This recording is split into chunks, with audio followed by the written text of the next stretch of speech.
pessoas, todas bem? Sejam muito bem-vindas ao Engenharia e Prosa, esse canal generoso na disseminação do conhecimento. Eu sou o Guto Rios, eu sou engenheiro curioso. Você estava navegando pela net, chegou até a gente, se inscreve no canal para que você se mantenha atualizado, deixa o like se você gostou do conteúdo, ou se você tem alguma dúvida ou alguma pergunta que queira direcionar a um dos proseadores, é só deixar no comentário que a gente faz essa interface aí, ou os próprios proseadores, né, que acompanham o canal, já fazem a resposta, a tréplica e tudo. Essa prosa de hoje ela está extremamente recheada de requintes aí, não só de doçuras, mas de importância de uma temática global, né? Agenda 2030, você tem aí os objetivos, um deles, né, ou um dos principais, não tem os principais, né, todos eles têm a sua devida importância, é o aquecimento global. Isso a gente trouxe aí alguns experts, até eu queria até que depois eles comentassem um pouco dessa atividade deles aí, de trabalhar com as ODS, de promover, de serem promotores da ODS. Eu vou convidar aqui, então, vamos começar pelas damas primeiro, né, Luiz? Claro, sempre. Queria que você se apresentasse um pouco para a nossa audiência. Primeiro, gratidão por estar aqui conosco, gratidão pelo tempo e pelo carinho com o canal que você demonstrou desde o primeiro momento. É sempre muito satisfatório para a gente que produz conteúdo, ter uma receptividade muito boa. Então, obrigado pelo seu tempo e gratidão pelo carinho. Se apresenta um pouco para a nossa audiência, seja muito bem-vindo ao canal. Obrigada, acho que sou eu, né, gente? Isso. Você, ok. Eu falo baixinho. Então, pessoal, meu nome é Caliane, eu sou formada em Relações Internacionais. O meu primeiro background, né, profissional é em negócios internacionais, tendo experiências na Ásia, né, mais especificamente na China, em Singapura e na Índia, e também na Europa. Ocasiões em que eu tive a oportunidade de dialogar e de negociar com empresas e vi na prática como que pensar de modo sustentável, como que pensar as questões sociais são importantes para poder fazer bons negócios, né, considerando as boas práticas. E aí, um segundo background, que é esse voltado para a questão do desenvolvimento sustentável, que eu comecei a atuar quando comecei a participar representando o Brasil em delegações de jovens lideranças que foram realizadas nas Nações Unidas, no G20 e no Banco Mundial, e isso despertou a minha atenção, a minha curiosidade e, sobretudo, a minha responsabilidade como profissional, como cidadã, para pensar essas questões e poder trazê-las para o debate e poder pensar em ações, em soluções, em respostas para poder contribuir de alguma forma para mitigar alguns problemas, que é bem verdade que, como os problemas eles são muito complexos, eu contribuo de alguma forma e assim, cada um vai fazendo e um processo de cooperação a gente vai conseguindo entender como que pode apresentar algum tipo de solução, e eu acho que é isso. Cara, que fantástico. Essa questão da responsabilidade civil, ela é o papel de cada um, né? Cada um fizer um pouquinho, junta tudo, dá um efeito bacana. Eu vou mandar um abraço para o Jari também, que foi um proseador nosso muito querido, falou sobre acessibilidade, né? Ele falava muito isso, que acessibilidade é bom, inclusive, para os negócios, né? E aí a sua fala, remetendo essa qualidade do próprio ambiente de negociação, quando você tem essa responsabilidade, digamos, civil ou sustentável, eu não sei o jargão definido, mas quando você agrega isso no teu ambiente, acho que tudo se torna mais fluido, né? A convergência de interesses aí, né? Que é o ponto de negociação, ela se torna facilitada. Gratidão, parabéns pelo trabalho. E aí, só fazendo uma ponte rapidinho, né? Que esse tema também pode entrar no nosso diálogo. Né, você mencionou, não sei exatamente como falar. Eu acredito que depende do modo como a gente vai atuar. Por exemplo, se a gente está falando em empresas, dependendo do tipo de empresa, a gente pode falar em responsabilidade social.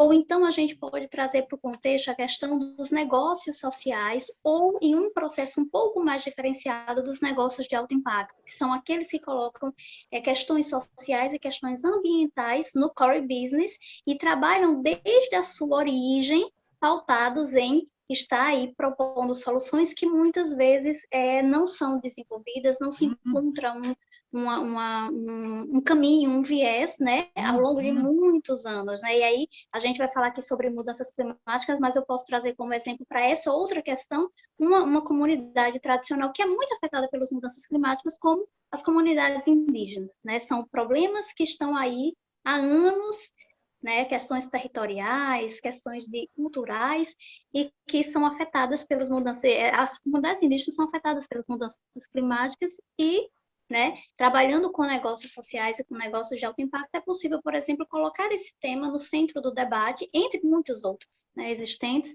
e aí pensar nessas questões. Fantástico, negócio de alto impacto, eu gostei disso daí. Indira, mais uma vez, cara, gratidão aí pelo teu carinho, pelo acolhimento do canal, pelo cuidado que você teve, pela predisposição temporal de estar com a gente. Queria que você se apresentasse também um pouco para a nossa audiência e seja muito bem-vindo ao canal. Fique à vontade.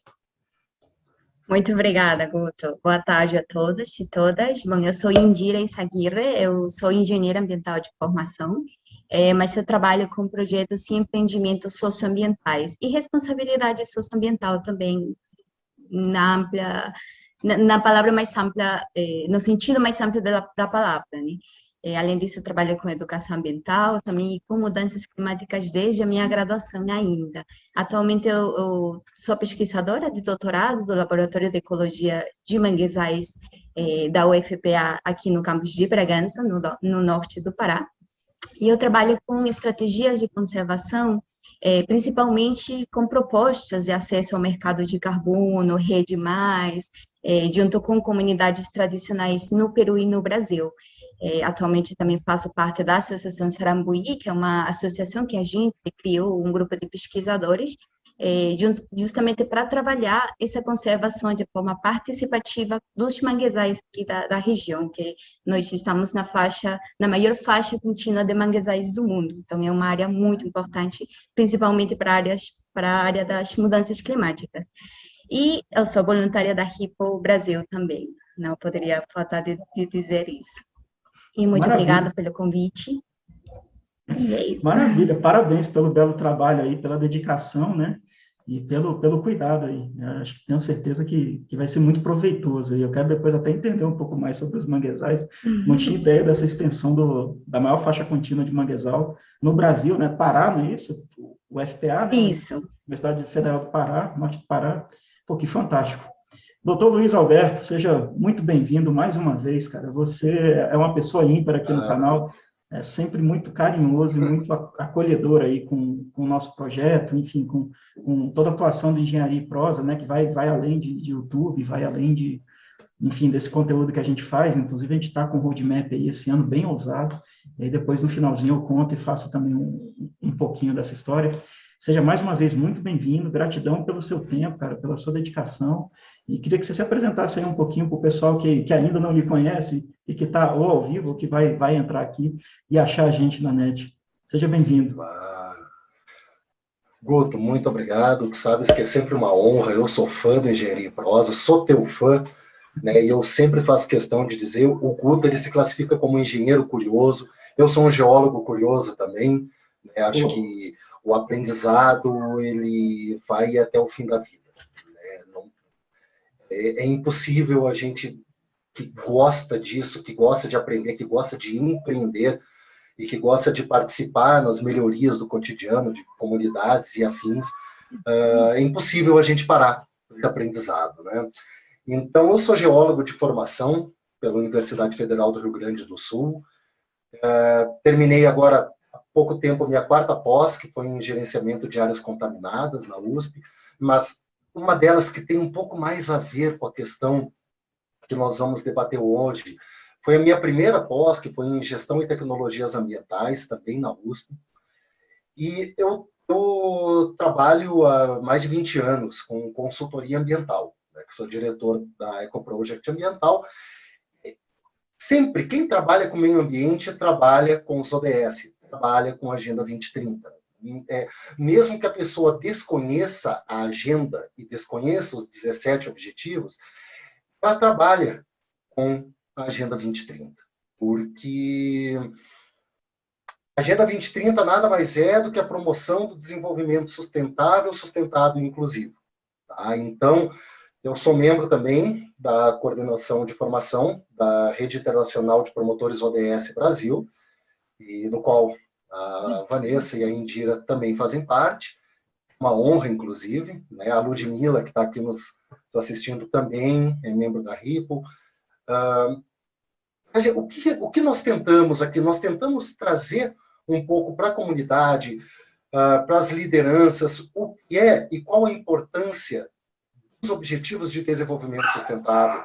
Eles são indissociáveis. Nós trabalhamos a questão ambiental, a questão social e a questão econômica de uma forma indissociável.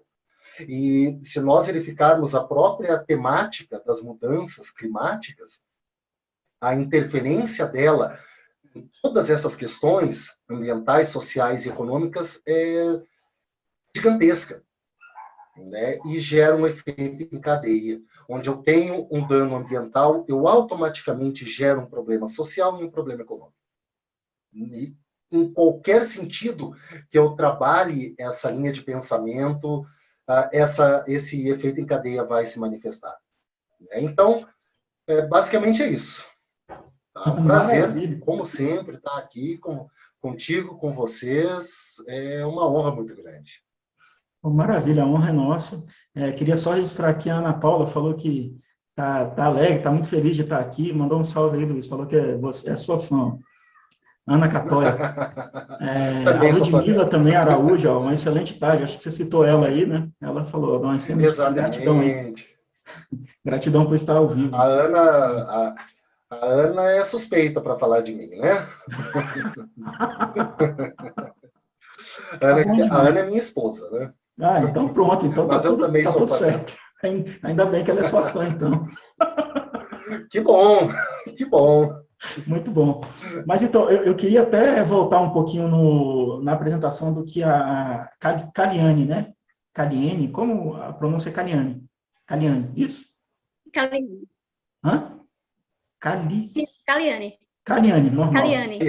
Perfeito. Eu queria voltar um pouco, porque, e aí ela já abordou uma parte, né, que são situações complexas, né, que requerem soluções, e que às vezes essas soluções precisam necessariamente contemplar ou uma inclusão, ou algum quesito dentro até colocou core business aí, né, para quem não nos acompanha, é o núcleo ali do propósito da própria empresa, né, eles chamam de core business, núcleo do negócio. Então, para a gente só balizar. Queria que a gente começasse, acho que, aliás, você podia detalhar um pouquinho mais essa diversidade e complexidade que, quando a gente lida com a implantação desse tipo de projeto, que aí acho que depois a gente faz uma rodada com a opinião de todo mundo, e aí, enfim, a gente vai colocando as questões, podemos fazer assim? Vamos? Então, pode fique à vontade, então. Então, acho que o ponto que você mencionou é muito relevante, porque, assim, as empresas, quando a gente fala sobre a Agenda 2030, quando a gente fala sobre Objetivos de Desenvolvimento Sustentável, existe o consenso de que esse avanço, ele não pode ser feito se todas as partes de uma sociedade não estiverem envolvidas.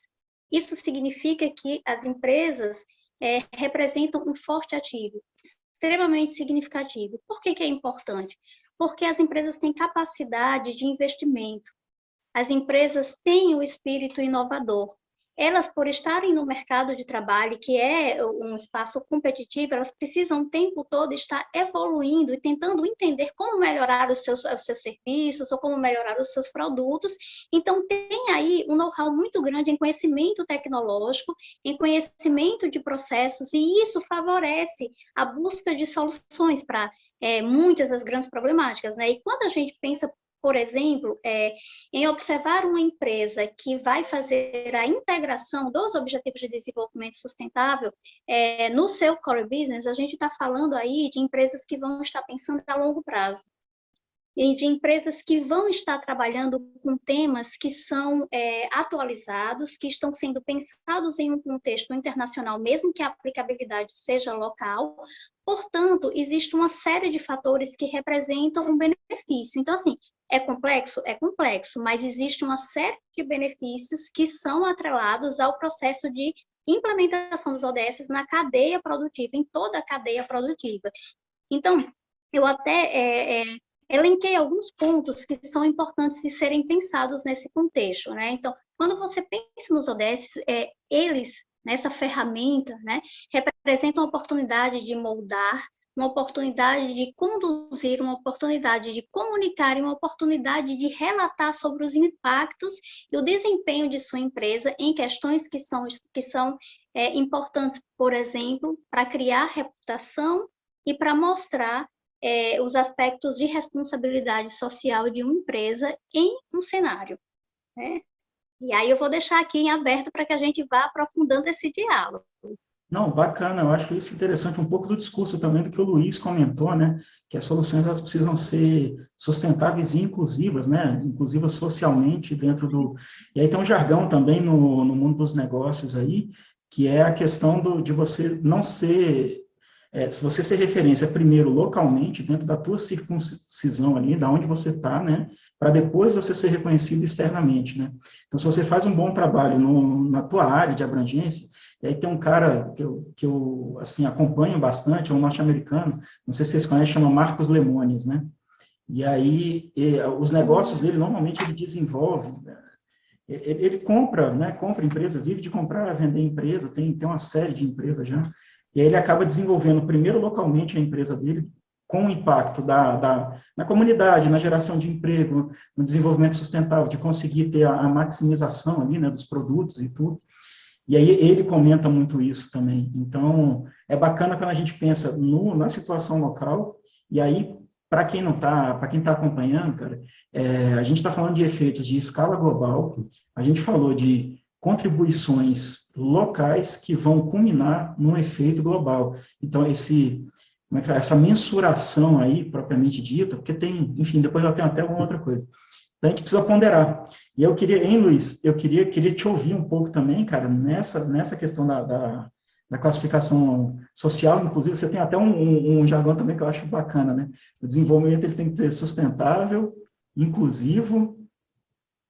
Sustentado, né? Porque sustentado e inclusivo, porque justamente essa questão das empresas que a Vanessa Caliani estava mencionando é muito relevante, porque cada vez mais o consumidor ele está de olho, ele valoriza empresas que apresentem essas condições de sustentabilidade, questão ambiental, que apoiem o desenvolvimento e que incluam diferentes parcelas da população, das comunidades. E isso cada vez mais deve ser posto em prática. Uma empresa que não se atualiza nessa questão, ela está afadada a perder o seu espaço no mercado. Então, e gera toda essa questão da relevância no mercado com relação à sustentabilidade, ela potencializa a curto, médio prazo, que seja, uma consciência automática sobre a questão de sustentabilidade dentro da corporação. O que eventualmente se inicia como uma obrigação, digamos assim, para manter o seu status, para manter o seu local no mercado e manter uma boa visibilidade perante os seus consumidores, automaticamente, durante o tempo, se mescla a imagem ao pensamento próprio da empresa, aos valores postos em prática pela empresa. E tu mencionaste algo muito importante, a questão primeiro do crescimento local, para depois uma expansão. Até se nós formos pensar em qualquer questão relacionada à sustentabilidade, a como nós vamos proceder, mesmo para o nosso tema, para reverter o quadro de aquecimento global, minimizar os efeitos das mudanças climáticas, tudo começa no local. Se eu não tenho a ação local, os efeitos de ações mais regionais ou mais globais talvez não sejam tão eficazes quanto poderiam ser. Né? Então, foi muito importante essa menção também. Não, e aí, Luiz, eu queria até completar. Posso só adicionar uma informação que eu acho interessante? Claro. Que a perspectiva de se trabalhar um planejamento a longo prazo faz com que exista essa preocupação, né, em como a minha empresa vai não só gerar impacto, mas como ela vai ter resiliência, como ela vai ter perenidade no desenvolvimento de suas ações. Eu tinha selecionado, na verdade, eu selecionei uma série de informações aqui para poder transmitir para vocês, e eu acho que uma delas é bem interessante para passar agora. Observem, porque assim, do mesmo modo que existe a preocupação em despertar o senso de responsabilidade das empresas para mostrar que elas fazem parte de um grupo que no conjunto, no cômputo geral, elas fazem parte de um grupo que pode contribuir, também existe o efeito inverso, que é de pensar como proteger essas empresas, por exemplo, das questões relacionadas às mudanças climáticas, e que são aspectos que já vêm sendo trabalhados, a tecnologia tem ajudado fortemente nesse processo, inclusive com o desenvolvimento de aplicativos que oferecem para as empresas recurso para que elas possam entender em que estágio elas estão e quais são os tipos de riscos ambientais que elas estão submetidas, porque muitas vezes, dependendo do tamanho ou do contato com a informação, pode ser que a própria empresa não saiba que corre um determinado risco, entende? Então, observem só. De acordo com os dados de uma empresa de seguros alemã, da cidade de Munique, só em 2020, as perdas com desastres naturais relacionadas às empresas chegaram a 210 bilhões de dólares. Esse número, em 2019, foi de 166 bilhões de dólares, só com desastres naturais. Quando a gente afunila e traz isso aqui para o Brasil, foram 3 bilhões de dólares referentes a ocorrências relacionadas à seca. Então, assim, existe a necessidade de um olhar atencioso com relação a essa problemática global que faz parte daquele quadro de resposta que nós chamamos de ODS. Por quê? Porque certamente são recursos que poderiam ser alocados e poderiam mitigar uma série de problemas, porque tanto os riscos quanto os danos, eles podem ser em vidas humanas, pode ser na perda de um ecossistema, na perda de propriedades, de questões financeiras, e que são fortes ativos para que a gente possa progredir e não regredir, não é verdade? Não, bacana e é muito relevante. Fica à vontade, Luiz. Não, desculpa, Guto. Que é muito relevante nessa questão só enfatizar secas, desertificação, ciclones, tempestades tropicais, todo esse tipo de evento crítico, de desastre natural, tem a sua intensificação na frequência, na magnitude que ele atinge também determinada região, relacionada, entre outros fatores, às mudanças climáticas. Então, eu ia puxar isso daí também. Exatamente. E aí também gera-se esse tipo de problema, um outro prejuízo à empresa, que é a depressão ou a redução na quantidade e ou qualidade dos seus recursos, ela extrai dos recursos naturais a sua manutenção, no caso de uma indústria, por exemplo, a sua atividade. Né? Então, se tu tens uma região na qual está ocorrendo a desertificação, numa região onde tu tens um aumento anual na depressão de água, né? Onde tu tens uma redução na vazão hídrica anualmente por uma mudança climática. Como fica essa indústria que está ali situada? Então, o pensamento ele também é muito voltado, eu acho que a Kaliane trouxe muito bem esse tema para a nossa pauta, que a própria existência, ou a subsistência, vamos colocar assim, dessa empresa, ela está pautada na manutenção do meio ambiente, das condições ambientais. E esse negócio é tão nevrálgico que a gente faz, quem mexe com avaliação de empresa, você tem normalmente o grau de maturidade da empresa.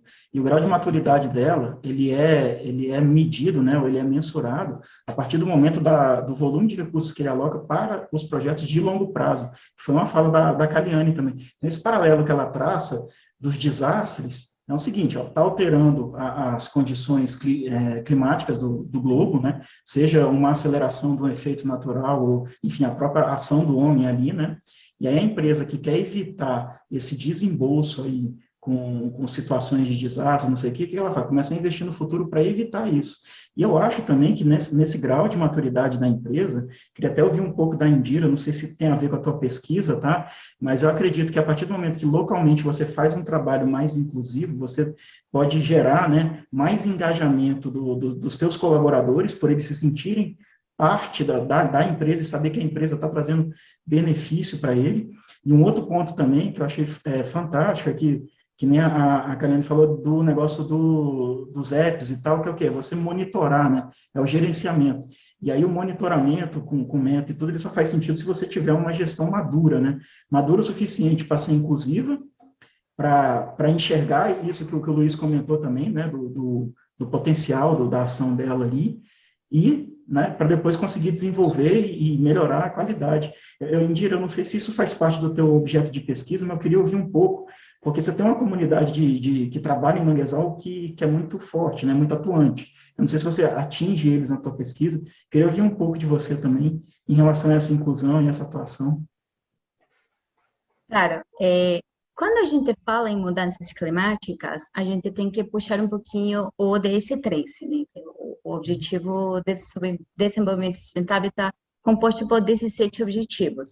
Então, um deles é mudanças climáticas, que além de ser sustentável, sustenido e indivisível, como o Luiz bem falou, ele é transversal, porque transpassa os outros objetivos, né, que são dos 17. Então, esse objetivo 13, que é ação contra as mudanças globais e clima, tem 3 eixos principais, que o primeiro é o fortalecimento da resiliência, que a Vanessa falou, e a gente pode transpassar isso para o nível empresarial também, por exemplo, com ações de empreendimento socioambiental.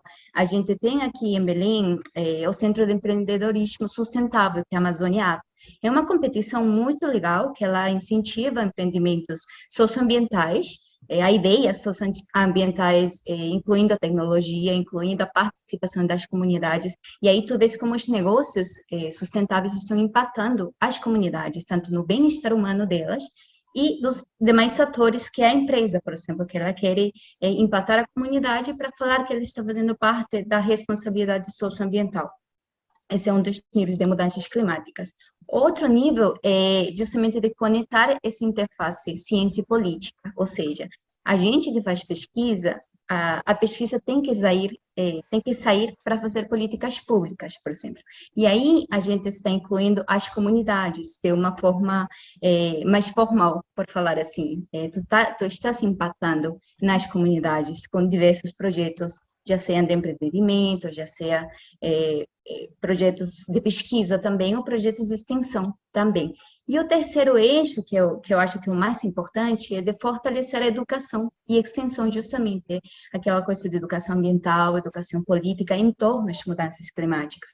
Então, é bastante complexo quando a gente fala de mudanças climáticas, porque envolve muitos atores sociais que são aí presentes, empresa, comunidade, instituições educativas, ONGs, etc. Então, como que a gente propõe de forma contextualizada, que isso eu acho que é o grande desafio da gente, a gente já sabe o que está acontecendo com mudanças climáticas e aquecimento global, por exemplo, tem o IPCC que vem desde muitos anos atrás pesquisando modelos a nível mundial, a gente já conhece isso, mas eu acho que ainda é um grande desafio a nível mundial fazer trabalhos de forma mais contextualizada, e ainda mais trabalhar com adaptação e resiliência, porque quando tu falas de mudanças climáticas, a maioria do investimento mundial do mercado de mudanças climáticas de forma geral, 94% vai para mitigação. E a mitigação significa tu lidar com os impactos das mudanças climáticas, já sejam desastres naturais, já seja o aquecimento global mesmo, o impacto nas comunidades, o impacto nas cidades, no âmbito rural e urbano, aquela coisa de mitigar, né? Mas a gente precisa ainda fazer investimentos grandes em projetos que tenham a ver com adaptação, que é aquela se adaptar de uma forma positiva ante um efeito de estufa, por exemplo, e, sobretudo, resiliência. A gente, quando fala em mercado de mudanças climáticas, a gente deixa de lado a resiliência. Não tem muitos projetos que realmente impactem sobre resiliência. Então, a gente pode fazer muita coisa desde diversos, sendo acadêmico, sendo empresário, sendo pesquisador, sendo parte da ONG, propor projetos de resiliência que de verdade impactem, incluindo as comunidades, por exemplo. Isso tu podes ver muito claramente nos planos de manejo, por exemplo, das unidades de conservação. Aí, existem muito poucos planos, na verdade, que incluem o conhecimento das comunidades, onde realmente tem uma troca, né? Então, acho que a gente avançou, estou falando a nível mundial, focando no Brasil, a gente avançou muito enquanto as políticas públicas, enquanto aspectos das mudanças climáticas, mas a gente também parou um pouquinho, né, por toda aquela situação complicada política do Brasil. A política impacta muito, na verdade, nas decisões sobre mudanças climáticas em todos os níveis. Mais ou menos por aí, vai. A política acaba afetando bastante. O mercado de engenharia, qualquer crise política, Sim. o mercado de engenharia, ele acompanha a crise, né? Que o principal, pelo menos no Brasil, estou falando na realidade brasileira, o principal contratante de engenharia no país é governo. Qualquer crise, qualquer pentemba política, a engenharia meio que estagna. Mas eu fico feliz que tenha objeto de pesquisa que se dedique ao longo prazo, né? A gente comenta muito isso, que aqui a gente não tem a cultura de pensar no longo prazo. Uma vez a gente com a agência japonesa lá, a gente estava discutindo um projeto de irrigação aqui no Brasil com a ajuda da JAIC e tal, e os caras comentando que tinha um outro fórum em paralelo lá, eles comentando o que vai ser Tóquio daqui a 50 anos. Então, os caras estão fazendo projeto executivo, estavam, né, a questão de 8 anos atrás, quando teve essa reunião, para 50, ou seja, daqui a 42 anos, os projetos que eles estavam discutindo lá vão ser executados, cara. E a gente não tem. E aí, esse discurso da resiliência, eu acho ele fantástico, né? Porque a gente acaba tendo políticas que são reflexo, né, desses projetos de pesquisa e tudo, que são quesitos pontuais. Você vai lá, resolve o ponto, eventualmente você mitiga, sendo que você podia eliminar, se tivesse pensado no longo prazo, né? A mitigação, ela é mais branda, né? Você sabe o que vai acontecer, você vai tentar minimizar ali, ou se já aconteceu, você vai tentar contornar ali o que foi, mas ou aconteceu ou vai acontecer, né? E não trabalhar na eliminação, né? Eu sei que vai dar ruim, o que eu faço para eliminar? Eu acho que falta um pouco de maturidade, né, do empresariado brasileiro ou das políticas, né, públicas que incentivem a pesquisa nesse sentido. Pode comentar, Índia. Sim. E eu acho que a parte mais importante, Guto, é que o Brasil tem uma alta diversidade, tanto falando em flora e fauna. Eu acho que a gente tem que aproveitar isso para conservar o que já existe, em vez de lidar mitigando isso depois, quando destruamos tudo, tá entendendo? Por exemplo, aqui a gente trabalha com um projeto de restauração das áreas degradadas de manguezal de forma participativa. As comunidades são mesmas que vão ir plantar o manguezal, por exemplo, nas pequenas áreas que são degradadas. São poucas, na verdade, porque aqui é uma faixa muito comprida de manguezais. São os manguezais mais conservados do Brasil todo, que fazem parte da Amazônia Azul também. Então, o fato da gente incluir diversos fatores, eu acho que por mais pequeno que seja a ação, por mais pequena que seja a ação, é muito importante para o futuro, por exemplo, da floresta, porque falar de mudanças climáticas, a gente tem que falar, sim ou sim, de florestas e oceano, mas principalmente de florestas pela captura de carbono.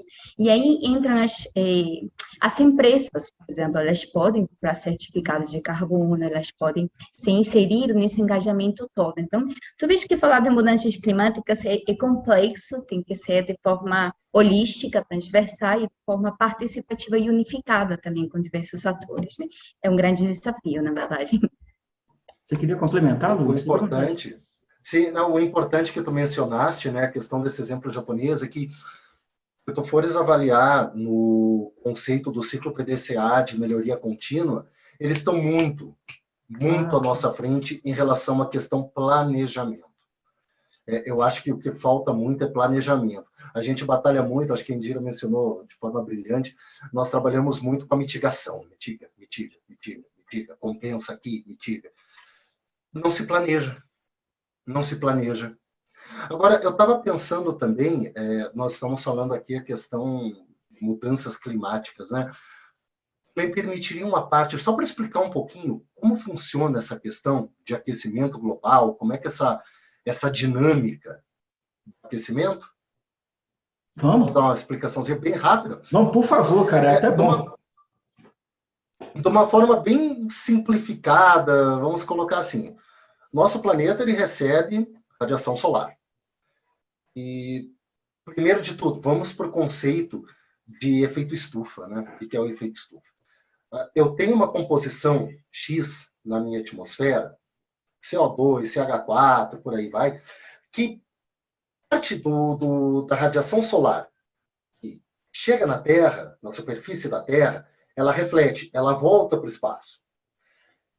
Essa camada de gases, vamos por assim, essa barreira que se forma, ela segura parte dessa radiação que retorna, e é isso que mantém nossa temperatura agradável ou suficiente para as condições da vida como nós a conhecemos. Se nós não tivéssemos esse efeito estufa, a temperatura hoje seria de menos 18 graus Celsius. Quer dizer, a vida como conhecemos hoje, ela seria inviável. Só que o que acontece? Em especial, em função das ações antrópicas, e isso está mais do que confirmado, que o aumento da emissão de CO2, de CH4, de CFC, de NOx, começou a aumentar de forma significativa lá na Revolução Industrial. Então, se tu fores avaliar todos os gráficos de mudanças climáticas, eles acompanham esse aumento, principalmente do CO2 na atmosfera, e até pela composição isotópica desse CO2, já está bem comprovado que é oriundo, em grande parte, né, é oriundo da queima de combustíveis fósseis. Isso gera um aprisionamento, vamos colocar assim, maior ainda desses raios aqui na nossa Terra, dessa radiação aqui junto à superfície. Automaticamente, vou gerando um aquecimento cada vez maior da superfície e dos oceanos. Tem estudos que já mapearam aumento normal das águas oceânicas em profundidade superior a 3.000 metros. Né? Então, e até essa dissipação nas águas, ela é muito mais demorada do que na Terra. Né? Então, o que acontece? Eu tenho um aumento dessa temperatura, que é o aquecimento global. Como isso gera as mudanças climáticas? Automaticamente, eu altero as condições de circulação de vento, de incidência solar, de evapotranspiração, afins em determinadas regiões.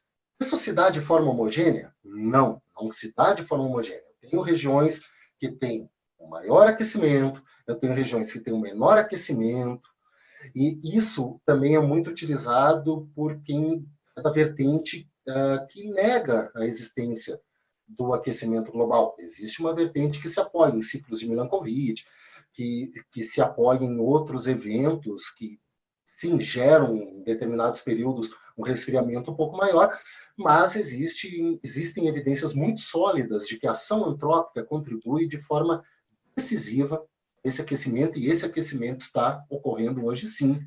E ele se manifesta, como já conversamos antes, na desertificação, no aumento da incidência e magnitude das tempestades tropicais, junto com os usos dos solos, as ondas de calor em determinadas regiões, em grandes cidades, com grandes áreas impermeabilizadas, com grandes edifícios, as ondas de calor e as ilhas de calor, elas se tornam mais intensas. Se for pegar todo um histórico nos Estados Unidos, por exemplo, eles têm isso muito bem medido, região do Texas, outras regiões próximas, as ondas de calor se tornando muito mais intensas ao longo do tempo. E aí o que isso acontece? O que isso gera? Isso gera, até a Kaliane, ela pode falar bem melhor do que eu sobre isso, mas isso gera migração de população, né? Porque as condições ficam completamente adversas ao desenvolvimento de uma determinada atividade que a população ali exerce para a sua sobrevivência. Alterações muito significativas na agricultura, na pecuária, o que automaticamente reflete em condições alimentares, subnutrição em determinadas regiões. Aí tu vais pegar oeste da Ásia, região centro-norte da Ásia, África como um todo, pega o norte e nordeste do Brasil. A América Latina sofre bastante com isso, né? E isso atinge de uma forma muito significativa a questão da distribuição da água, que já tem uma distribuição extremamente errática ao longo do planeta. Então, no momento que tu tens uma seca muito severa, que tu precisas, para captar águas subterrâneas, aprofundar ainda mais os teus poços, é investimento, e nem sempre é disponível. Sabe? Então, se nós formos falando na linha das consequências, nós vamos ficar o dia inteiro listando aqui, sem entrar em detalhamento.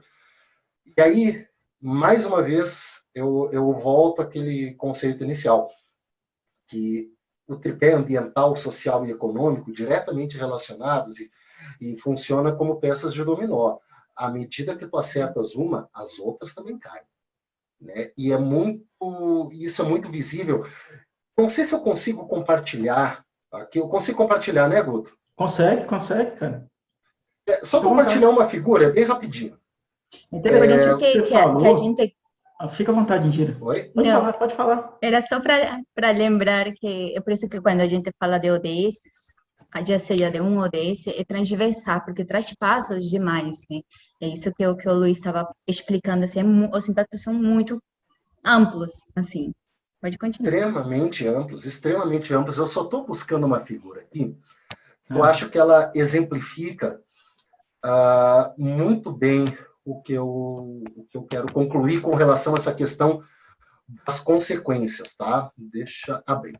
E fica muito presente também quando a gente fala que tem evidência, né, que a queima do combustível fóssil, né, e a gente está falando de duas gigantes aí, né, duas indústrias que são gigantes. Uma delas é a automobilística, que, pô, grande parte do mundo aí, não sei quem foi iluminado sei lá, enfim, a gente não vai saber nunca, né, mas, cara, grande parte aí dos países foram desenvolvidos aí em malhas rodoviárias, né, e aí você tem uma indústria que está instaurada ali, e a outra é da petrolífera, né, inclusive da OPEP, né, então, cara, são dois gigantes aí que precisam se conscientizar, por isso que eu acho legal o discurso da Cariane, até da Indira também, você também comentou, Luiz, do core business das empresas começar a entender esse efeito e, cara, se tiver que mitigar, vamos mitigar, né? Vamos fazer o possível, né? E começar a planejar a questão de energia limpa, né? Por exemplo, carros híbridos ou carros elétricos. Hoje no Brasil são uma fortuna. Eu espero que nós consigamos seguir o exemplo de Londres e, em relativamente um curto espaço de tempo, baixou significativamente o custo de aquisição, o valor de aquisição do veículo desses. Só que também, claro, não adianta eu ter o veículo, eu não tenho investimento em postos de abastecimento, né, de carregamento dessa bateria. Né? Mas, então, você vê que isso daí, lá nos Estados Unidos, o cara também não teve incentivo, não. O cara meteu o peito e fez, né? Ele foi de costa a costa botando os negócios de abastecimento para o carro dele ser. E o que me deixa extremamente triste e aí até desculpa o desabafo aí com vocês, é a pouca relevância que a gente dá para os empreendedores brasileiros, cara. Então você vê questão de que 20 e tantos anos atrás, ou 30 anos atrás, o Gurgel estava no Silvio Santos lançando um carro elétrico, cara. Então, eu não sei se Elon Musk já era vivo, né? Ele deve estar com 40 e poucos, mas, cara, era uma criança ainda, né? Se bobear, nem tinha pensado na tal da Tesla. E, cara, o Brasil tinha, cara. O que aconteceu com isso, cara? Desmantelou tudo, sabe? Então, cara, a gente tem que ter política de incentivo. Quer mostrar a figura, cara? Mostra aí a figura. Deixa eu só mostrar aqui porque às vezes a gente faz umas coisas. Aí você fala de matriz limpa. A matriz do Brasil é uma das mais limpas, né? De geração de energia, cara. Ela era uma das mais limpas. Exatamente. Né? E aí a gente começou do nada a soltar um monte de termoelétrica, e aí as hidrelétricas. Como a hidrelétrica, enfim. Fica à vontade aí, Luiz. O que é isso aí pra gente? Vocês conseguem ver? Vocês estão analisando aqui, vendo a figura? Sim. Isso aqui, basicamente, é um mapa-mundi, mas não é um mapa. Ele é um infográfico. Onde, o primeiro, esse A, ele mostra cada país, a quantidade de lançamentos, quantas toneladas, bilhões de toneladas de carbono ele lança na atmosfera por ano. Vamos colocar assim, quantidade de emissões atmosféricas, na verdade, né, por ano. E aqui ele mostra quanto maior a área do país, maior o lançamento. Vejam aqui como os Estados Unidos são gigantescos nessa questão de lançamentos. Veja como a América Latina como um todo é pequena, a África praticamente inexiste, toda a Europa é extremamente inflada. E aqui, por baixo, ele mostra mortalidade por milhões, número de mortes por milhão, relativos a doenças relacionáveis às emissões atmosféricas e às mudanças climáticas. Estados Unidos, que aqui figura como um gigante, aqui nem aparece. África, aqui inexistente em termos de lançamento, aqui é gigante. Ela abrange muito mais de 50% do mapa todo. Ásia, igualmente. O que eu quero concluir com isso? Que as consequências de um aquecimento global, dos lançamentos de gases de efeito estufa na atmosfera, elas não necessariamente, não, na verdade, respeitam limites territoriais, elas são globais. Então, o dano que eu causo aqui, eu posso estar causando numa intensidade muito maior no meu vizinho. Então, eu vou só parar de compartilhar, porque eu quero concluir mencionando o seguinte, que à medida que nós temos o IPCC, uma iniciativa espetacular da ONU, acho que foi em 88, se eu não me engano, que foi criado o IPCC, ou algo assim, aí começaram com essa série de estudos de análises climáticas, de comportamento, definição dos cenários, como nós teríamos em termos de nível, aumento do nível relativo do mar e por aí vai. Aumento que nós temos, Tratado de Quioto e afins, é indispensável que todos os países, signatários ou não, atentem a essa questão dos impactos não responderem ou não respeitarem os limites territoriais.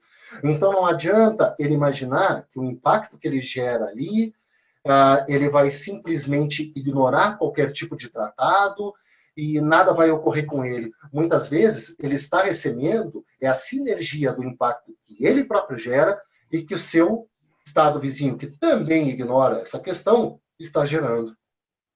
Isso eu acho muito importante quando se fala em aquecimento global e mudanças climáticas, que se traga isso à tona. Tá? Então, é isso, já falei demais. Eu acredito que essas questões são importantes em todos os aspectos, né? A gente tem aí uma série de históricos de acidentes ambientais que são transfronteiriços, né? Total, e que afetam mais de um estado, né? E aí a grande questão do que você mencionou, que eu acho também que é muito relevante, é que quando a gente está trabalhando, né, na perspectiva de um tratado, né, da ratificação de um tratado, isso significa que os países eles se comprometem a fazer aquilo. Só que a política externa que é implementada, a política externa é uma política pública como qualquer outra, né, referente a uma outra área. Mas essa política externa ela está alinhada, totalmente alinhada aos interesses nacionais dos países. E a grande questão é que envolve interesses políticos.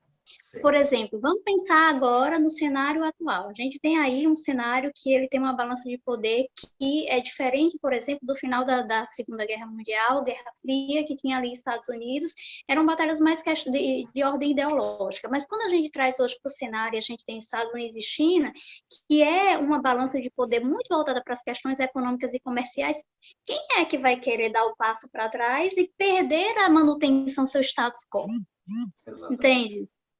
Como funcionam as relações? Existe um status quo que precisa ser mantido, impreterivelmente não tem o que se discutir, os Estados Unidos continua sendo hegemônico em todos os aspectos, é uma potência militar, é uma potência econômica, é uma potência em soft power, em questões em todos os aspectos. Por mais que a China cresça a números exorbitantes, ainda assim os Estados Unidos supera, porque existe um poder de influência muito grande.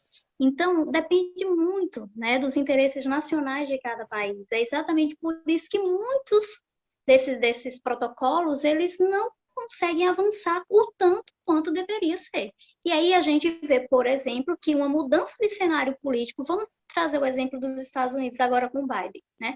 E uma mudança de cenário político muda tudo, porque antes com Trump ele saiu do Acordo de Paris, ele foi se distanciando de todos esses processos, assim, sabe, foi quase que simultâneo. Quando o Biden assumiu, ele já entrou, inclusive, criando um departamento de justiça ambiental para poder trabalhar questões específicas a mudanças climáticas. Então, assim, é um jogo de poder. Essa é a verdade, né?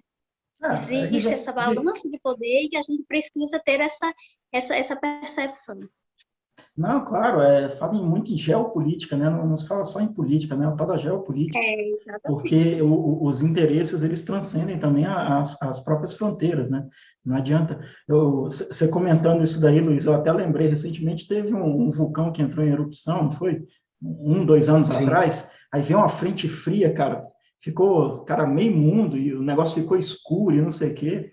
Então, ou seja, muito do que está sendo falado é que, às vezes, a ação, né, a sua ação, ou o efeito da sua ação, não vai refletir diretamente onde você está, vai refletir em outro ponto. Às vezes, que, né, gostei demais desse mapa aí, porque você vê, o maior emissor, digamos assim, né, segundo o mapa, é os Estados Unidos, e o maior efeito, quem está recebendo é o pessoal da África, pelo que eu estou entendendo. Então, assim, né, que é o maior, estou comparando o maior com o maior, não necessariamente Sim. sai de lá e vai para a África, né, mas só comparando os dois maiores. E curiosamente são os países que estão na franja equatorial, que são os países com mais diversidade no mundo todo, né? América do Sul, África, Austrália. Então, talvez um impacto muito grande.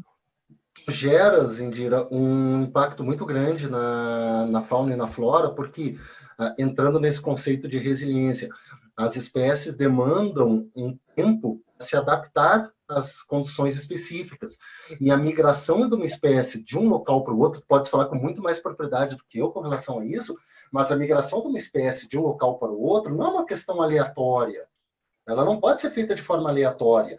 Então, à medida que tu tens, vamos colocar, desde uma queimada às margens de uma rodovia, onde tu afugentas toda aquela fauna que está ali perto daquela vegetação já com impacto de borda, etc. e tal, para regiões mais distais, e tu forças essa fauna a se adaptar àquela nova realidade, no momento que tu tens uma escala maior, um aquecimento, uma depressão de alimento e de água, que quebra todo o ciclo da cadeia trófica, automaticamente tu vai esforçá-la a sair daquele local e migrar para outro. Aonde? Então, o que ocorre com isso?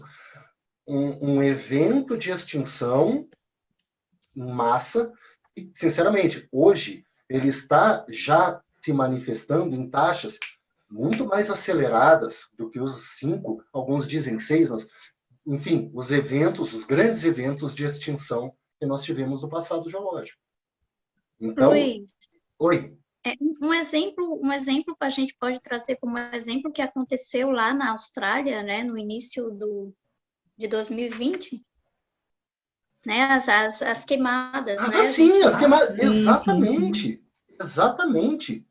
Talvez na Austrália, na Califórnia, tem se tornado também cada vez mais frequentes os incêndios. Então, tu tens, claro que aí tu tens um misto, né, de condições naturais, de questões antrópicas também, que locais que aumentam, que intensificam isso, mas exemplo perfeito. Então, olha, as cenas eram assustadoras. Olha o impacto. E a Austrália, ela ainda é mais relevante nessa questão, que pelo seu isolamento, ela tem uma condição de espécies autóctones, né, Indira? Espécies autóctones, espécies que só ocorrem, endêmicas, endêmicas, não autóctones, endêmicas. Espécies endêmicas, espécies que só ocorrem naquela região. Se tu tiveres um evento de uma perda muito grande, extinção local, esquece. Aquela espécie já não vai mais existir em lugar nenhum do mundo. E que acontece na América do Sul também no Brasil, por exemplo. O Brasil, a parte dos estados que estão na faixa equatorial, são muito mais sensíveis a pequenas mudanças de temperatura. Então, por exemplo, tu tens o sapo X, não sei de onde, é um bioindicador, por exemplo, que está sentindo essa mudança de clima, mas muito, muito pequena, né? E para ele é um impacto muito grande. E não só falando em perda de fauna, de flora, de ecossistemas e de paisagens, mas também falando ao que o Luiz falou logo no início, a perda de recursos para as empresas, por exemplo. Eu lembro que no Peru, eu trabalhei em uma mineradora, e as mineradoras são também muito suscetíveis a essas mudanças climáticas, por elas estarem na Cordilheira dos Andes, por exemplo. Elas precisam desses recursos. Então, um impacto muito maior vai impactar, obviamente, vaga a redundância da palavra, vai ter um impacto muito grande na produção dessa empresa, por exemplo. Então, mudanças climáticas é um tema que afeta todo mundo, desde a pessoa pequena até comunidades muito grandes, né? Então, eu acho que precisa pensarmos, por isso que eu falei que é um grande desafio ainda incluir esses 5 eixos da Agenda 2030, né? Que é pessoas, planeta, prosperidade, parcerias, que a gente veio falando ao longo da nossa fala, e paz. Eu acho que é um desafio muito grande ainda. Não, verdade, e é importante, porque a gente está falando de fauna, está falando, às vezes, de espécies exóticas, não sei se eu posso colocar assim, aí me corrija se eu estiver errado, mas que não necessariamente estão afetas ao nosso dia a dia, ou a gente não percebe diretamente ali a ação dela, né, em nosso favor. Mas isso também impacta a criação de gado, para você comer tua carne aí, a produção de alimento, arroz, Exatamente. soja, enfim, a Agora criação que tu proteica, né? falou, por Tudo que é exemplo, animal, né? Fala fauna, inclui esses animais também. Tudo bem que eles estão ali desenvolvidos, né? Estão sendo desenvolvidos para gerar uma alimentação, mas eles também sofrem, e você vê aí, né? Os bichos às vezes sofrem mesmo, cara. e afeta também aos empreendimentos socioambientais. Por exemplo, os empreendimentos socioambientais, eles trabalham com flora e fauna diretamente, com a biodiversidade, produção de cacau, por exemplo, para fazer chocolates, produção de alguma coisa que tenha a ver com flora e fauna também corre risco, né? Sim, até polinização, né? Eu lembro de uma vez uma discussão das abelhas, não foi? Que eu acho que teve algum... Você recorda disso? As abelhas... Foi algo mais ou menos essa linha, que elas são grandes polinizadoras em função de variações climáticas. Houve um índice de... Não sei se poderia chamar de mortalidade, mas, enfim, uma perda de diversidade, né? De abelhas, eu não lembro qual foi, em qual região, mas que foi algo muito significativo, ambientalmente falando, muito significativo. E a questão também de mudanças climáticas, ela está no nosso dia a dia. Aqui no DF, em São Paulo, em grandes regiões do Brasil, onde, claro, nós temos um período de estiagem, mas nunca como tem ocorrido na história recente, nos últimos anos, onde é preciso fazer rodízio, rodízio não, como chama? Rodízio, na verdade, né? Que determinados horários não pode usar, faz o rodízio. Rodízio. Nós temos o aumento do nível relativo do mar, por exemplo, né? Que ele é um efeito direto também, entre outras questões, do aumento da temperatura global, né? Então, eu lembro de um estudo do Centro de Estudos de Geologia Costeira e Oceânica da URGS, o CEPO, onde eles fizeram um monitoramento de 30 anos numa faixa de praia no sul do Brasil, onde tinha um farol que estava, se eu não me engano, 30, 40 metros ou algo assim da linha de praia. E aos poucos, da primeira arrebentação, da última arrebentação, né? Aos poucos, o mar foi transgredindo, foi invadindo o continente, invadindo a região de praia, ele derrubou o farol, derrubou a casa do faroleiro, ficava mais atrás, e se eu não me engano, ele só teve alguma estabilização em função dos campos de dunas, porque ali é uma região que não é tão ocupada, dos campos de dunas naturais, né, que já tinham até uma estabilização em função da vegetação rasteira e tal. Em praias onde tu tens uma ocupação à beira-mar, tu não tens mais esses campos de dunas. Então, o que acontece? Tu tens o aumento do nível relativo do mar, as ondas vão avançando pela planície, pela praia, né, pela faixa de praia, e já vão atacar diretamente a Avenida Beira-Mar, as construções, as casas que ficam ali. Então, é um dos efeitos também que nós, no nosso dia a dia, mesmo ignorando questões científicas ou técnicas relacionadas a isso, vemos a olho nu como está acontecendo, quais as evidências, quais os efeitos negativos desse aumento da temperatura global. Mudanças climáticas faz parte da nossa vida, né, Faz parte. cotidiana. E aí o tema que tu falou, Luiz, tem a ver muito com ordenamento territorial e planejamento espacial, por exemplo, costeiro, né, porque também é um impacto das mudanças climáticas. A gente ainda precisa fazer um planejamento a nível espacial, também para nos preparar essas mudanças climáticas que possam acontecer. Indira, você tem uma experiência de deslocamento de pessoas em função né? Você poderia falar um pouco sobre isso? Sim, você te lembrou da apresentação passada. Então, aqui na região costeira, tem várias ilhas que são ocupadas por comunidades tradicionais. Então, muitas dessas comunidades tradicionais são muito adaptadas porque o mar vem, né, e vai levando a parte da praia. Então, Indira, sem áudio. tá me ouvindo agora? Eu Agora acho que Agora vai, está agora vai. acontecendo um eco por aí.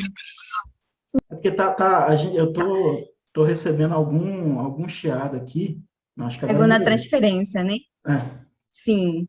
Tá, então eu vou começar de novo. Então, a gente aqui na região costeira, perto dos manguezais, temos as pequenas ilhas que são ocupadas por comunidades tradicionais, que elas moram aí. Muitos deles são pescadores, pescadoras e tal. Então, eles são muito suscetíveis, mas também muito adaptados a essas mudanças do mar vir para dentro e levar à praia. Né? Desaparece parte da praia, fica destruída e a praia vai avançando em um processo geomorfológico mesmo da praia, então, que acontece de forma natural. Ninguém pode lidar com isso mais que se adaptar. Então, essas comunidades são muito adaptadas e resilientes porque as casas delas são construídas de madeira. Então, cada vez que a maré vem e destrui parte das casas deles, eles pegam a madeira, desfazem a casa deles e ficam avançando para dentro do mar. Então, tu vês aí um nível de adaptação tradicional mesmo, muito avançado. Eles são adaptados, eles não saem do lugar porque é o lugar, o território deles, eles não vão sair deles. O planejamento espacial tradicional que eles fizeram funciona muito bem contra as mudanças climáticas que normalmente acontecem. Então, a gente tem muito que aprender com essas situações bem contextualizadas, bem locais, para pensar, por exemplo, na área rural, na área urbana, perdão, que ainda falta, por exemplo, planejamento espacial costeiro, né? Não, verdade. E planejamento de longo prazo, né, Indira? E o que você comentou também, mais uma vez, e o Luiz e acho que a Kaliane também concordam com isso, que é a questão da resiliência, né? Não adianta você atuar pontualmente, você tem que... continua, cara, você vai. Inclusive, você pega a questão da espécie, né? Você muda de... Faz diferente, pega um funcionário seu que senta no canto esquerdo da sala, bota ele no canto direito. Até ele se adaptar ao novo local, e olha só, estamos falando de profissional, de gente que está consciente, que eventualmente precisa. Ele demora, né? Então tem uma ambientação, é por isso que precisa da resiliência. A gente da engenharia fala que todo sistema, quando é estressado, ele tem um tempo de resposta.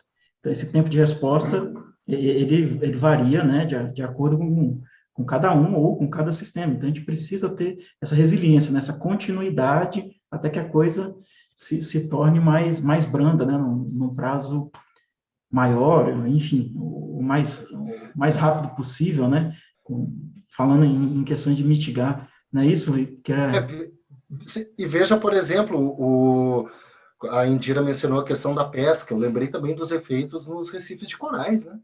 Que no momento que tu tens um efeito negativo nos recifes, automaticamente tu muda todo o ecossistema local. Eles são muito sensíveis, né? Por isso são bioindicadores, por exemplo. Extremamente sensíveis. Exatamente. E é o que se evidencia. Né? Infelizmente, se evidencia hoje aqui na nossa costa brasileira, por exemplo.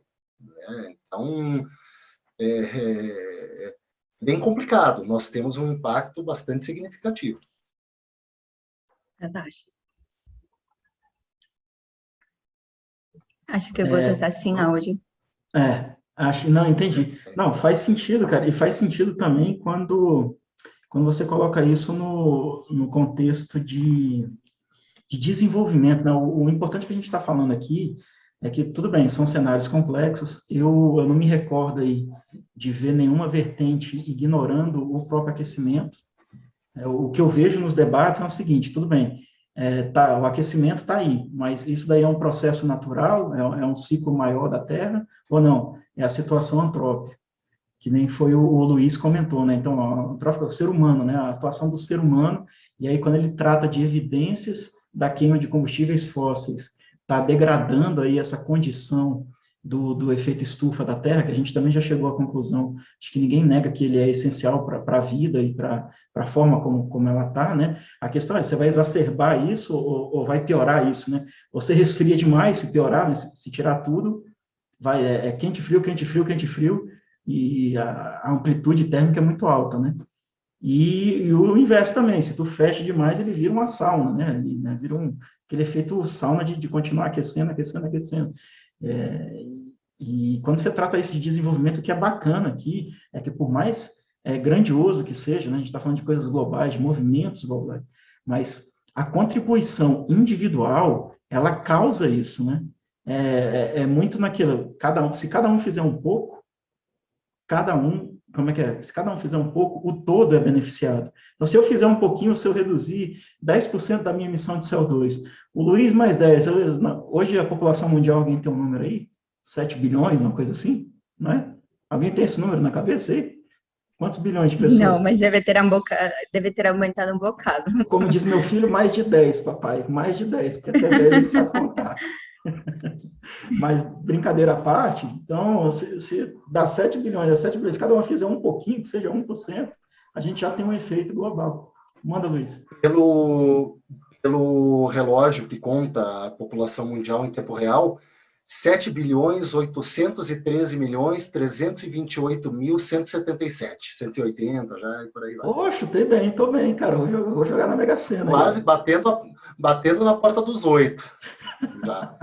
É muita gente em pouco tempo. Se nós formos avaliar que até o século XVII, século XVIII, eu acho que nós estávamos no primeiro bilhão, não estávamos ainda no segundo bilhão de habitantes, eu acredito, né? E de 1950 para cá... Entendi. De 1950 para cá, esse crescimento exponencial da população, como o nosso planeta vai ter resiliência, como ele vai conseguir dar conta disso tudo, desse aumento, dessa pressão crescente, de forma ao mesmo tempo, né, de forma a atender a esse crescimento populacional exorbitante. Não tem como. Você associa... Tá sem áudio, Vanessa. Pode falar. E aí a gente pode considerar algumas variáveis que são importantes, né? Porque vamos pensar nessa quantidade de pessoas e na criatividade que a gente tem. Na criatividade como um fator que impulsiona, né? Que fomenta a busca de formas diferentes de atuação, né? Um outro fator que a gente tem como uma variável importante também é a tecnologia, né? Que é inclusive o nome do programa do Guto, né? A tecnologia é um ativo fortíssimo para poder trabalhar questões de prevenção, né? Questões de olhar lá na frente, né? Como que a gente vai conseguir resolver esse problema lá na frente? Eu acredito que, assim, é uma questão de educação, né? De poder dialogar sobre isso, de poder gerar consciência, como a Indira mencionou, mais no início do nosso diálogo, de usar os recursos que a gente tem, de entender como os tomadores de decisão são possíveis de serem influenciados, né, para que a gente possa, como sociedade civil, também ter uma participação significativa para poder pressionar esses tomadores de decisões. Como a gente usa a nossa criatividade a favor desse processo?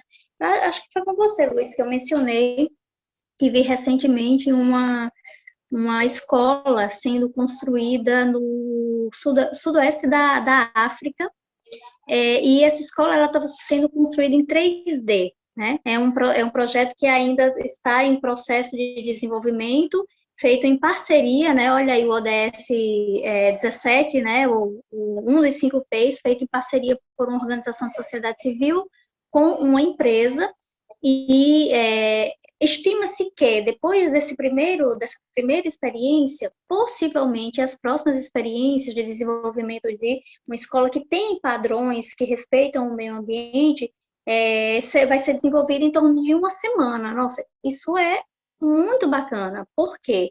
Eu vou trazer para vocês aqui um depoimento, né? Quando eu estava em uma das conferências que eu participei, né, foi em 2018, né, uma conferência de jovens líderes associada às Nações Unidas. Então, teve uma mentoria, né, que foi sobre educação, né, e aí o meu grupo era formado por pessoas do Brasil, da Índia e do norte da África. E foi bem interessante, eu fiquei até emocionada quando eu ouvi, porque eu sei que nós temos uma série de problemáticas, mas eu fiquei emocionada com a resiliência, né? A gente está falando tanto de resiliência, com a resiliência daquele grupo de pessoas da sociedade civil que trabalha com a educação para jovens que não têm acesso físico, né, de espaço físico para colocar as crianças, e que precisa ainda lidar com outra variável, que é o terrorismo. Ou seja, eles precisam mudar essa estrutura, a estrutura que eles criam para oferecer aulas, né, para as crianças a cada semana, para poder ter uma margem de manobra para lidar com esse problema. Então, imagina só se determinados projetos eles podem ser construídos a curto prazo, respeitando o meio ambiente, né? E pensando em como lidar com outras variáveis, que não apenas só essa, mas, né? Então, eu acredito que a gente tem muitos recursos, né? Eu sou otimista com relação a pensar positivo de que a gente pode, sim, avançar nesse processo, né? Mas concordo com você, é muita gente para administrar, né? É muita gente para poder oferecer recursos em vários aspectos, né? Alimentação, energia, e que é um desafio, realmente, é bem complexo. E essa questão do uso de construções 3D, além de tudo, o barateamento reduz os custos significativamente, tu tens uma redução absurda, muito significativa, da necessidade de aporte de recursos naturais, né, seja da extração mineral, toda a questão da indústria da construção civil. Então, tu tens, voltando ao nosso tripé, tu tens o aspecto econômico favorecido, tu tens o aspecto ambiental favorecido, e tu tens, por fim, que é o objetivo final, o aspecto social diretamente favorecido. Isso é genial, isso é excelente. E quando você gera engajamento com a causa, né? Quando você gera esse engajamento com a causa, que a gente até comentou no início, e aí até pegando um pouco aí da questão da criatividade, imagina esse tanto de gente se a criatividade dela for voltada para uma redução do próprio impacto da ação dela, né? Olha que fantástico, que grupo fantástico a gente vai ter. Não só no Brasil, não, o mundo inteiro é bem criativo. O brasileiro, a gente tende a acreditar que é um pouquinho mais. Eu lembrei até de uma história, isso aí reza a lenda, né? Quando tinha a corrida aeroespacial, né? Falou que o russo foi visitar os Estados Unidos e tudo, ele virou para o faxineiro e perguntou, cara, o que você está fazendo aqui? Aí o cara falou, cara, eu estou ajudando o homem a chegar na Lua. E quando ele escutou isso, ele falou, puta, perdi. Como que você gera um engajamento desse, cara? O cara ali no operacional, né? Em termos de hierarquia, estava bem no chão de fábrica mesmo, cuidando da conservação e limpeza do ambiente em que a NASA ali estava desenvolvendo o trabalho dela, e ele estava consciente, cara, se eu fizer o meu trabalho direito, eu vou ajudar o homem a chegar na Lua. Então, se a gente junta essa sinergia e esse engajamento, quando a gente fala da inclusão social, é muito disso, de todos nós produzir, não só para a comunidade, mas em prol, né, do globo, né, da sociedade maior, né. Se a gente gera esse engajamento, cara, a gente vai ter 1 milhão de soluções aí, assim, brotando, né. Você ia falar alguma coisa, Karina? Fica à vontade, cara. E assim falar, porque aí eu acho que é agora que a gente puxa um pouquinho o gancho para a sua primeira pergunta. Eu quero entender um pouco mais sobre o que vocês fazem na Rede Internacional Promotora. É exatamente isso que a gente faz. É exatamente esse o nosso objetivo. sensibilizar as pessoas, gerar consciência, despertar nelas a perspectiva de que elas possam se ver como parte da solução dos problemas, entende? Elas poderem entender o quanto são importantes para esse processo e o quanto cada um pode oferecer. É olhar para essa pessoa e dizer, nossa, você é uma pessoa que pode trazer propósito para o nosso projeto ou para o mundo como um todo, sabe? Fazer as pessoas verem como elas podem contribuir e acreditarem que elas podem contribuir. A gente trabalha exatamente com essa perspectiva, né, de gerar, inclusive, eu até diria mais, eu no meu universo pessoal, eu chamo isso de amor, eu chamo isso de cidadania, eu chamo isso de legado, eu chamo isso de acordar todos os dias sabendo que eu tenho responsabilidade no mundo. É isso que a gente busca fazer, tocar o coração das pessoas e fazer com que elas usem a capacidade intelectual que elas têm, a capacidade de influência que elas têm, para poder fazer coisas legais, sabe? Para colocar em prática boas práticas. É um pouco da contextualização que eu acho que a Indira comentou, né? É um pouco dessa contextualização aí que a Indira estava comentando, né? Isso. Saber o propósito final e saber qual é a tua participação, né? Qual é a sua contribuição, acho que é muito nisso, né? De contextualizar qual é a tua, o que é a tua ocupação, o teu trabalho tem a ver com o impacto final, não só no produto ali, mas no meio social, né? E trazer isso de uma forma consciente, né? Para que sejam discutidos os problemas, vai ter, a complexidade vai ter. E, aliás, a gente da área dessa cadeia aí de exatas, né? Engenharia, agronomia, geociências, cara, complexidade está no sangue, né? Acho que a gente gosta dessa doideira, porque eu nunca vi uma coisa assim. É verdade, a gente gosta de planejar, né? De planejar. Planejar, então. Mas é o avanço sucessivo, né? Você faz um pouquinho, melhora, e vai, daqui a pouco você está com um efeito grande. Acho que é trabalhar um pouco. Olha só, cara, a prosa é bom demais, né, cara? A gente começou um pouquinho atrasado, mas já estamos aí com 1h20 já de prosa. Eu queria... Vamos aproveitar e fazer uma coisa. Eu queria que cada um fizesse uma consideração final, né, a respeito da temática aí e tal. Primeiro, parabenizar aí pelo trabalho fantástico aí de promover as ODS, né? É uma coisa, a transversalidade, que a Indira muito bem coloca, ela permeia, acaba permeando ali, né? Todos os segmentos, né? O grande lance é a gente trazer isso para a consciência de quem está desenvolvendo esses segmentos aí dentro de empresa e tal. Obrigado aqui, tem o pessoal participando. Quero agradecer a Indira, Ludmila, a Cristiane Marcelo também sempre está conosco aqui, gratidão aí, tá achando, parabéns pessoal, sensacional a prosa, então gratidão aí para quem está aqui nos acompanhando, quem está ao vivo, é muito gratificante. Vamos fazer umas considerações finais, e depois a gente faz a foto da abundância, eu dou instrução depois, para a gente montar o card. Vamos começar com a Indira. Indira, queria que você fizesse as considerações finais suas aí. Primeiro, gratidão aí pelo teu tempo, pelo carinho, e sinta sempre, o canal está sempre de portas abertas, tá?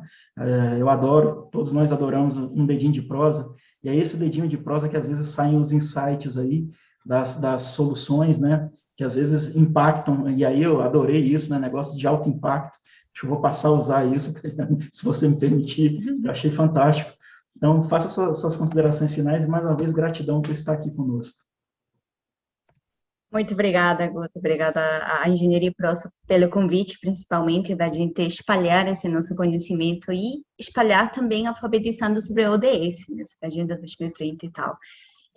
Mudança climática está no nosso dia a dia, então pensemos e planejemos um futuro mais holístico, mais transversal, mais unido, pensemos em todos e todas e impactemos no nosso mundo de forma conjunta para lidar com os impactos das mudanças climáticas. Eu acho que essa é a mensagem que eu deixo, né? Pensar no futuro em todos e todas. Maravilha, obrigado. Até porque a gente não consegue sair do mundo ainda, né? A gente está dentro da Terra ainda, né? Então, cara, vamos ter consciência. Kaliane, queria que você fizesse também as suas considerações finais. Mais uma vez, gratidão pelo carinho, gratidão pelo tempo e gratidão por compartilhar o conhecimento conosco. A gente que agradece, Guto, você ter aberto o seu canal para que a gente possa falar sobre um assunto tão importante. Então, os agradecimentos são nossos, né?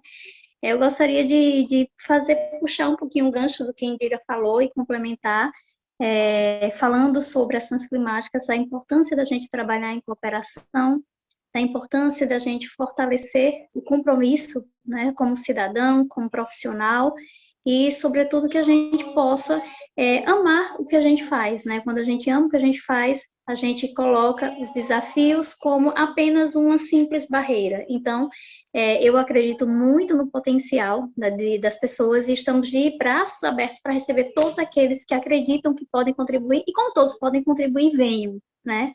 Venham, participem junto com a gente, estendo o convite para você, Guto, para todas as pessoas que estão nos assistindo agora, para aquelas que vão nos assistir, estamos de braços abertos. Maravilha, Karina. Obrigada. Obrigado. Não, obrigado. Esse engajamento é fundamental, né, de fundamental importância, então não basta só ter uma ideia ou só ressignificar, né, às vezes, a sua vida. Você tem que agir, seja você agindo para reduzir um pouquinho, ou para melhorar um pouquinho, ou seja você se engajando em movimentos, em ações, e aí que estão em prol disso daí, né? E aí, parabéns a todas vocês pelo trabalho fantástico. Tenho sim. Luiz, queria que você fizesse também as suas contribuições finais, agradecendo mais uma vez, cara, pelo tempo, pelo carinho que você tem, grande, enfim, né, até pela sugestão de pauta, enfim, quando aproxima tudo, cara, gratidão aí, e obrigado mais uma vez, cara, por estar aqui e pelo conhecimento que você consegue transmitir. Eu que agradeço, Guto. Digo novamente, sou teu fã, sou fã do canal. Hoje foi uma oportunidade ímpar de aprender com vocês, né, nesse nosso bate-papo, foi extremamente relevante, importante, e eu compartilho, né, da opinião da Indira, a opinião da Kaliane. Eu entendo que cada um de nós tem uma área de influência. Nós definimos a nossa área de influência. Ela pode ser um pouco maior, um pouco menor, não interessa. Mas nós temos uma área de influência, uma área na qual nós podemos influenciar aqueles que estão ao nosso redor, seja positivamente, seja negativamente. Então, que o façamos positivamente. Vamos pensar um pouco mais no próximo, vamos pensar um pouco mais nas questões ambientais, nunca simplesmente apontando o dedo para o vizinho e dizendo, esse cara não faz nada, ou apontando o dedo apenas para o governo. A gente sabe que é complicado, mas não só isso. Nós precisamos também fazer a nossa parte. Nós precisamos ser exemplo. Então, quanto à questão das mudanças climáticas, são atitudes pequenas, nossas, que se somam de forma sinérgica aos dos demais e podem promover uma mudança, aliada a ações governamentais, a parcerias que sejam realizadas com empresas e afins, podem, sim, mudar esse quadro que, infelizmente, ainda está um tanto complicado, né? E também reforço aqui o convite da nossa rede Brasil de promotores ODS, e façam parte da nossa rede, é muito legal. Além dessa questão de nós passarmos o conhecimento, de nós estarmos engajados na capacitação, no treinamento, em apresentar os ODS, em apresentar a Agenda 2030, tu não tens ideia do tanto que a gente aprende no dia a dia, nos nossos diálogos, nas nossas reuniões, no nosso grupo de WhatsApp. É uma troca de conhecimento gigantesca, vale a pena. Eu estou assim, feliz demais de fazer parte desse grupo. E é isso. Que maravilha, cara. Que maravilha. Prosa, conhecimento, é tudo de bom, cara. Depois, como é que é? Me adiciona, eu quero entrar também nesse negócio aí. Eu aceito os convites todos. Vamos trabalhar. Queria agradecer a você que nos acompanhou aqui ao vivo. Gratidão pelo carinho. Você que esbarrou pela gente na net, através de uma procura, ou chegou até o canal, ou já é inscrito do canal. Se você ainda não é, se inscreve para que você possa acompanhar as nossas pautas. Ativa lá o sininho, deixa o recado. Se gostou do conteúdo, deixe seu like. Se você tem alguma pergunta ou alguma sugestão, encaminhe para a gente, né, da forma possível, aí embaixo na descrição, o mais rápido possível. A gente procura sempre estar atendendo, né? e mensurando também, né, a qualidade e o conteúdo que a gente está, até para alinhar o que você mais quer ver, o que você menos quer ver e tal. E a gente vai tentar formar esse bojo aí. Agradeço a todos o proseador e as proseadoras, né? Agradeço vocês aí pelo tempo, pelo carinho. O canal Engenharia e Prosa, ela é uma iniciativa, tá? É uma iniciativa de levar conhecimento, de ter essa transversalidade, de apresentar a engenharia. Quando eu falo engenharia, eu falo em carreira técnica, do modo geral, né? Engenharia, agronomia, geociências, arquitetura também, a parte de técnico, cara, enfim, toda a carreira técnica, tá? O pessoal da Hard Science, né? Acho que a academia fala muito isso, né? O pessoal da Hard Science, que queira, então a gente quer chegar a isso, quer levar esse conhecimento. A gente tem algumas ações também que são pontuais, no sentido de desenvolver temáticas, né? Uma delas é esse recado que eu queria dar para vocês. A gente vai estar visitando em torno de 14 capitais brasileiras, levando conhecimento de engenharia para o combate à Covid. Então, todo o hospital ele tem uma equipe de manutenção que está imersa ali dentro do universo do que é um hospital hoje. É importante todo mundo entender que o confinamento, né, ou a não propagação do vírus, ele passa por essas equipes de manutenção. Então, você tem muita gente, aí você tem engenheiros, tem refrigeristas, né, o pessoal da cadeia técnica, todos eles estão lá, estão submetidos aí, imbuídos num trabalho de não deixar que esse vírus se propague, né, porque a maior concentração deles são os hospitais, todo mundo cai para lá. Então, a gente atua muito nesse sentido, e a gente está levando esse conhecimento, né, adquirido aí, a gente passou um ano aí desenvolvendo, quebrando a cabeça para desenvolver protocolos de segurança, né, para dar segurança tanto para quem trabalha no hospital, como para quem eventualmente vai lá só com suspeita e que ele não fique contaminado. É muito nesse sentido, engenharia e prosa, de fazer um pouquinho, né, então a nossa parte, a gente adquiriu conhecimento, a gente quer transmitir isso, é o pouquinho que a gente pode levar e que pode fazer sentido com uma série de vidas aí, com uma série de pessoas. Então, são 14, a gente começa agora, em março, a gente vai estar em Salvador e Sergipe, tá? Então, Salvador e Aracaju, né? Bahia e Sergipe, troquei os dois aqui. Então, a gente vai estar lá em Aracaju em dias 23 e 25 de março, levando esse conhecimento para você que está no front, lutando aí contra esse vírus e essa pandemia. Vamos fazer uma foto da abundância, cara, é assim, ó, mão aberta para frente da câmera, assim, ó, ela virtual, pode colocar isso aí, Indira também, Luiz, isso, só para a gente, beleza.